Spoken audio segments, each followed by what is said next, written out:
प्रिय विद्यार्थियों, हम लोग सूरदास जी द्वारा रचित तथा हमारी हिंदी की पाठ्य पुस्तक में भ्रमर गीत नामक शीर्षक में संकलित पदों की व्याख्या कर रहे हैं। आज हम लोग इस शीर्षक के अंतिम पद की व्याख्या करेंगे। इस अंतिम पद की व्याख्या इस प्रकार है।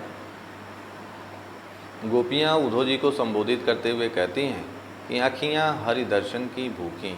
यहाँ हरि भगवान श्री कृष्ण के लिए प्रयुक्त हुआ है।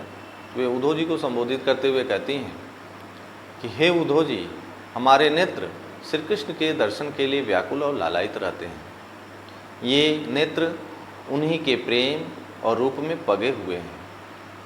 आपके योग की नीरस और कड़वी बातें सुन करके ये धैर्य कैसे धारण करें, अर्थात आपके योग और निर्गुण निराकार ब्रह्म की उपासना का उपदेश सुन करके ये अत्यंत व्याकुलता का अनुभव कर रहे हैं। हे उद्धव जी, श्री कृष्ण की प्रतीक्षा में दिनों की गणना करते समय और एक दृष्टि से उस मार्ग की तरफ देखते समय भी हमारे नेत्रों को उतना दुख नहीं हुआ था जितना दुख आपके योग के संदेश को सुनकर हो रहा है।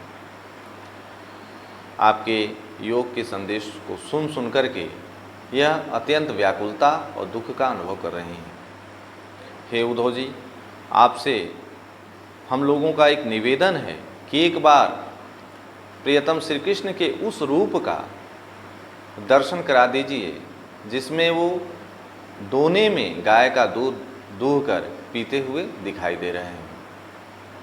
उद्धव जी, आप बार बार हम लोगों को निर्गुण निराकार ब्रह्म की उपासना करने, योग साधना की पद्धति को अपनाने का संदेश दे रहे हैं, लेकिन आप इस प्रकार के संदेश दे करके वैसे ही असफल प्रयास कर रहे हैं जैसे कोई व्यक्ति सूखी हुई नदी में नाव चलाने का प्रयास करता है। अर्थात जिस प्रकार सूखी हुई नदी में नाव नहीं चलाई जा सकती है, वैसे ही श्री कृष्ण के प्रेम में अनुरक्त हम गोपियों को योग और निर्गुण निराकार ब्रह्म का उपदेश देना असंभव है। धन्यवाद।